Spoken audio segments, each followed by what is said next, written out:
Before we get started here, full disclosure that I received a copy of this game from the developer. That said, as always, any opinions expressed here are my own. And boy, let me tell you, I'd like to think they're pretty positive opinions. This is a puzzle game, so it's going to be another shorter review. I think it's kind of lame to show a bunch of puzzles from a puzzle game because then it takes those puzzles away from whoever may end up buying the game. I'm literally robbing you when I do that. So I'm going to stick to some of the early puzzles here. I think I can keep things short though, because a lot doesn't really need to be said to convey what kind of game this is. It's a color-changing puzzle game.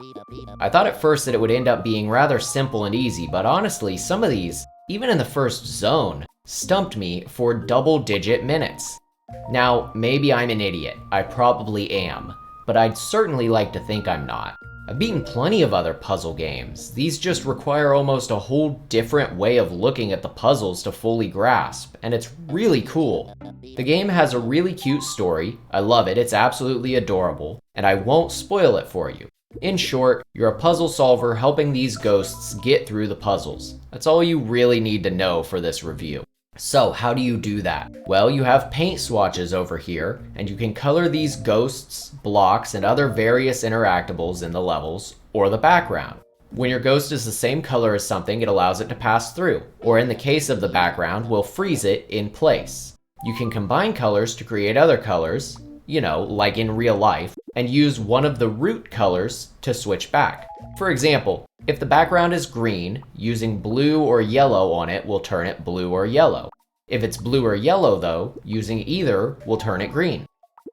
It's real simple stuff, but it's hard to think about on the fly like that. At least it is for me. Like I said, it's hard to talk about puzzle games, not spoil the puzzles, and still write a good review. It's a balance to strike for sure. The new elements added to the puzzles in each area are rewarding to interact with, making the next set of puzzles twist your brain in ways you didn't think a color-changing puzzle game could. And these puzzles are hard. Not so hard that you won't find them enjoyable. To be clear, I've never stopped having fun, but I've certainly been stumped enough to set the game down and think about it later.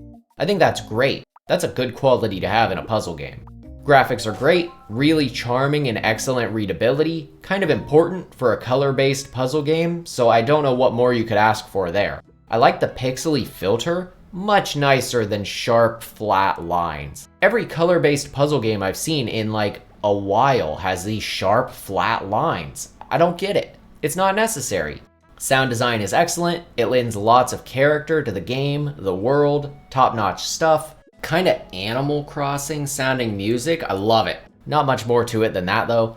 Controls are fantastic, it's mouse-based, so it's really good for me. When I'm in bed, I prefer to play mouse-based games because I just find it easier on my wrists than lying on my stomach holding a controller.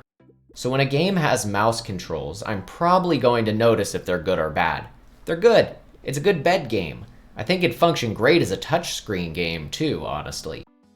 I don't do ratings, so instead let me just say this. I expected the game to release for 15 to 20 US dollars. I saw it was 10, and I was surprised.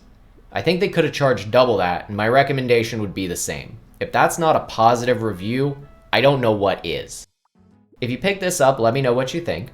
I may do more puzzle game reviews if you guys really like these, and the best way to let me know is to give me a thumbs up on the video.